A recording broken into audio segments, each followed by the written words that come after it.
Welcome to the Triple D Podcast, Donuts, Disability, and Discourse, where host Michael Liner talks to the best in the business about community, impact, business, and donuts. Here's your host, Michael Liner. I am so excited for the guest that I have today on the Triple D Podcast, Nathan Lancry, who is somebody who is inspirational to me in business, and I spent a lot of time talking to you about you're just so philosophical, the way that you approach not just business but life. I've enjoyed getting to know you since our kids were born. Yeah, right. That's kind of what brought us together. Is Abraham, your son, is like this with my daughter, and that's right. It's allowed us to really like grow and develop a nice relationship. I'm excited because I actually have a mission from your son, Abraham. He said there's no way that I could get you to eat a donut. Yeah, I don't know. I said, yeah, I can. Right. I think he's right. I said, yeah, I can, Abraham. Watch. It might be a little lick. Maybe a little lick. A little lick? A little lick. Okay. I like the frosting maybe once. So you and I was alluding to this, but you just have so many facets to your professional life in particular, and it's like an unorthodox journey. I mean, when people think of you, I think they mostly think of you as the owner of many car dealerships in Northeast Ohio. How did you get there? How did you get to that point? I mean, because you didn't grow up, you weren't handed the keys to a dealership. Mm-hmm. So it's a loaded question. You say, how did I get there, right? So there's two ways you can look at how someone gets there. You could talk about the journey and their history and the steps that they left behind. Yeah. Then you can talk about what I think is the most meaningful piece, and it's the mindset and the alignment between your mind, right, and your heart and your gut. And when you can dig in and you can discover that alignment within, that's how you get there, right? The rest of it is what everyone sees. You see the real beauty and the real power and how to get somewhere. It's more and less of what you don't see. When you think back to, before your working life, and you were working from a very young age, Age right? of 9. Age of 9, which is the same age as our son. older children. Yeah, right, yeah. Mm-hmm. What was your first job? What were you doing at 9? I was working in the construction field. There's a man down the street. I was friends with his son at the time, and he had a little small construction company. Put additions on homes, build small homes around the Northeast Ohio and the eastern suburbs. And I would start with cleaning up debris like blocks of wood, or you rip open a package of cement and there's a bag left behind. Send the kid, he'll come pick it up. That kind of thing. Yeah. So those are the things I did. And were you consistently working, trying different jobs at a young age? I mean, we're talking elementary school at that point. Yeah. So when I approached like 11, 12 years old in that range, I worked at a gas station. I had an affinity for cars, and I learned how to work on them, changing tires, brakes, small, bolt-on engine repairs, etc. And those are things that I kind of got into. Did you you were a hard worker. Did you at any point around then, when you think back, be like, you know what, the bedrock to me becoming an entrepreneur were seated then? Were you starting businesses or more just hustling up work that you could do in the community? Well, my first deal I ever did is I went to an auction, right? And this business went. How old are you? I was about 12 years old. Okay. Yeah, and I bought a case of oil, right? There's this like little household oil. I bought a case of it, and I bought it for $5, and I'll never forget. And I took it to a hardware store on Mayfield Road and sold it for $22. Okay. That was my first deal. Were you helped by parents or siblings or anything like that in that particular transaction, or is this something that you did this all on your own? I did on my own. Yeah. Mm-hmm. And did that kind of, after you sold it that one time for that profit, I was hooked. You were hooked. I was hooked. And so what, was there a process that you would have? Were you going around finding auctions? How are you even getting to these places when you're 12? Bicycle. No, I rode my bicycle. Oh, yeah. I had this little apparatus on the handlebars that I could strap things to or do whatever I needed to do. Okay. To figure out a way logistically how to move this stuff around. Yeah. Yeah. And so when did you really first organize and start your own business then? Let's see. Well, you see, I have another theory on this. See, I think everyone works for themselves. Right? Right. So whether you work per se for a company as, again, on the outside. But on the inside, again, if your mind and your heart and your gut, right, those are in alignment, you work for yourself no matter where you are. Because in a sense, even if you own your own business per se, you're really working for the government, right? There's guidelines that you have to follow and abide by. If you don't, you end up in the penitentiary. So you're really always working for someone, right? So you don't really work for yourself anyway. And people have this misconception that they work for themselves. They really don't, right? So from that perspective, right? So the biggest thing to look at is you work for yourself. If you're here, we're sitting in a cafe. Sure. The waitress works for themselves in a sense that when they greet the customer and they're about to take their order, how they handle that determines, most of the time, not always, their tip. They're working for themselves. Right. If you're a salesperson working in real estate for Howard Hanna or whoever it may be, you're working for yourself. What if I'm a mechanic who's working in... You're working for yourself. How am I working for myself if I'm, Because you're taking pride in what you do. Okay. You're taking initiative on coming to work on time. You're taking initiative to learn what's needed. The new skills that are required as, with technology, things evolve. Yeah. It's an ever-changing world. And to stay on top of that and be ahead of it, you're working for yourself from that perspective. One of the things that I alluded to earlier, and there's just so many different faces to your, business life, is you're an author, too. You've written several books. Yeah, and the first book that I'm actually working on another one currently.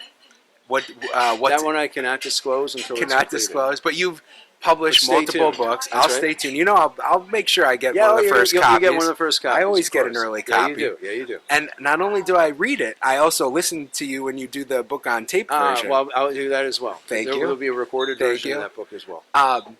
But the first book that you wrote was really about your views on business. And, just that's maybe sort of a small way of looking at it, but it was really focused on, kind of a little bit of entrepreneurship, but also just views towards kind of a healthy life. Mm-hmm. How much of that do you pass off to the people that work for you in your different businesses? I mean, do you spend a lot of time coaching people, working with them? Do you share your writing with them? As needed, right? So, it's not a one-size-fits-all approach. I think each scenario is tailor-made relative to what I see, right? Now, what I see is one piece of the equation. The most important piece of the equation is what the other person sees, but more importantly, what they don't see, right? So how we can, eliminate and bring light to what they don't see can be helpful. At the same time, they have to have an appetite for it. If they don't have an appetite for it, for example, this donut, it looks like a beautiful donut. If I ever saw a donut, it looks like the perfect donut. I don't eat donuts. I don't have an appetite for it. So to force the whole donut down my throat would be a very difficult task. How do you find people that have the appetite? How do you surround yourself with people that have an appetite like yours to help? Awareness. So you have to have an awareness, right, of what it is that's important to you, organically. Not what you want it to be, not what you think you could change it into, not what you think you can overpower it into being, but more importantly, seeing it for what it actually is, recognizing that what I see is what it is. And is that something that fits within my guidelines? Does that fit within my value system? If the answer is no, then don't think you can change it because you'll die trying. And I can speak from experience on that. So when you're hiring someone, I'm just trying to think of this in terms of, somebody that comes to work for you. Do you have a lot of layers to what it takes to be hired into one of your businesses, or do you trust your gut quickly when you meet somebody? It's a combination of several things. So we do have a vetting process. There's an interview process that the management team adheres to. Yeah. Okay. And they work closely with each other to make this decision. Once they pass through that segment, then I do the final interview. And that's something that I look at very closely. And I'm just looking for the qualities of people in what their threshold of care is, what their threshold of wanting to connect with others in a team effort. Tell me about those qualities. What are the qualities that you're looking for? I'm sure it depends on where you're going to place them in your organization. The biggest thing I look for is anger. Number one I look for is anger. What's the tolerance? What's their threshold? Everyone is a flashpoint, right? So think about a flashpoint of where something liquefies, okay? Everything in the world can liquefy. Now the question is, what's the temperature? Some things are 32 degrees, right? Right. Some things are 200 degrees. Some things are 1,000 degrees. So I'm looking for something with what I would call a reasonable range relative to what they're going to be exposed to. Why anger? Anger is like it's like a drug in a sense, right? So picture two guys. They're standing outside on the sidewalk, 2:30 a.m. They've been drinking since 6 p.m. the day before, and they're intoxicated. They're drunk, both of them, equally drunk. And they get into an argument, they get in an altercation, and you try to break it up. It's very difficult, if not impossible, until one or two knock each other out or knock one out. Sure. Why? Because they're angry and they're drunk, right? So when people become angry, they become drunk. They don't know what they're doing, they know what they're saying. They say things, and then they later on regret, oh, I lost my head, what was I thinking, right? So I look for threshold of anger, because that is where people begin, no matter how intelligent they are in a healthy zone, they become less intelligent, if not ignorant, when they become angry. Do you do things when you're having those conversations with somebody new to try and find their anger point? Do you test them or push them? Not necessarily. I'm not necessarily pushing buttons or poking at them to aggravate them to the extent of engaging them in an angry, spout here, right? It's more or less just kind of, through a series of questions and ideas of, for example, we may say something like, tell me about the last disagreement you got into with a coworker. Okay. Some responses are, hey, well, this guy did this, and how did it happen, right? You kind of listen to it. Some may say, well, it's never happens. Okay, so now we know we got somebody that's not telling the truth, right? Because if you're working with a group of people, you're going to have disagreements. Right. It's human nature, right? So this person now is trying to avoid conflict, right? So if you're avoiding conflict, why would you want to avoid conflict? A lot of times it's because it makes people feel awkward, it makes them feel uneasy, and not all the time, but most of the time they become super angry. And they don't want to enter that zone, because when they do, they know that they lose control. And the last thing they want to do is lose control in the middle of an interview. There's something that you said to me years ago. We were having dinner, and I don't know where this came from, but you told me that when you're out to dinner with somebody or lunch or whatever it is for the first time, you always watch to see if when they get up from the table, do you remember what you told me? They push in their chair. Mm-hmm. And I don't want to put you on the spot, but are there other little nuances Yes, you do, that you... or you wouldn't be. Well, here we go. You can tell me you're not going to answer. I could do that too. Are there other little nuances like that you look for in interpersonal interactions that you think reveal bigger things about somebody's character? So I'm putting you on the spot. No, it's not that you're putting me on the spot in a way that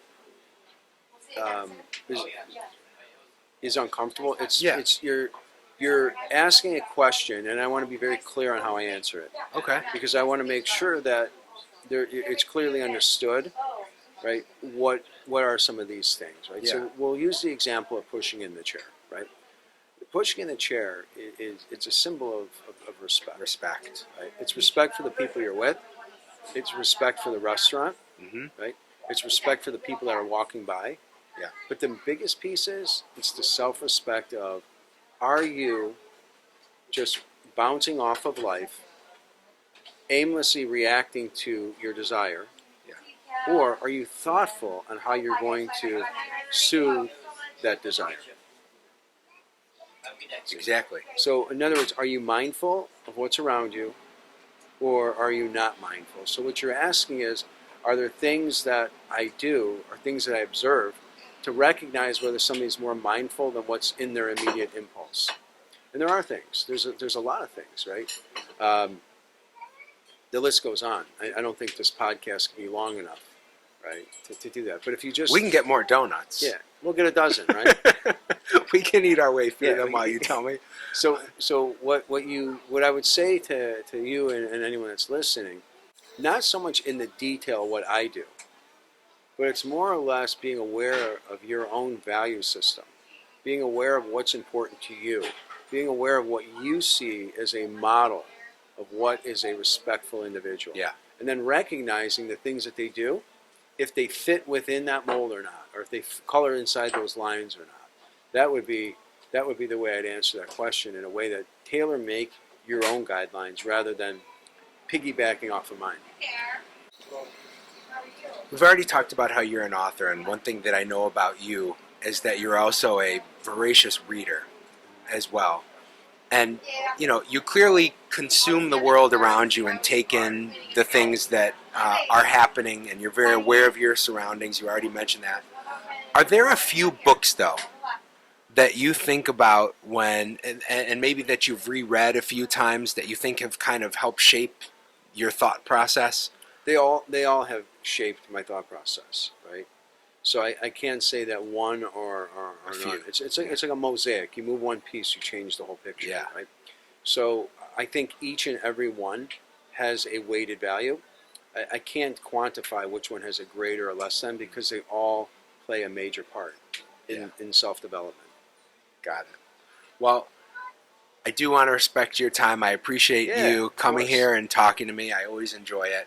Now, we do have the Abraham test. I have to live up to my son's standards, and he knows I will not eat it. He knows you will not eat it, but you did promise us maybe just a little lick. I didn't promise. You didn't promise? I said I may. You may? Okay. May. All right. And we'll have to wait till May. We'll have to wait till May? And we're not in May. Okay. So we're going to have to give it some time. Well, it does look great, though, I must admit. I mean, if there was ever a donut, if I was ever to break that rule, I think this one would do it. We're at Stownut Donut in Stowe, Ohio, which I know you know, I don't know, it sounds like you've never had a donut here, but you do work in this area at least some of the time, so you're through this neighborhood. And I can only agree with you that these are delicious looking donuts.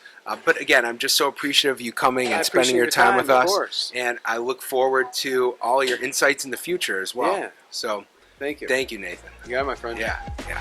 Thanks for listening to the Triple D Podcast, Donuts, Disability, and Discourse. Rate, subscribe, and tune in next week for more discourse and donuts.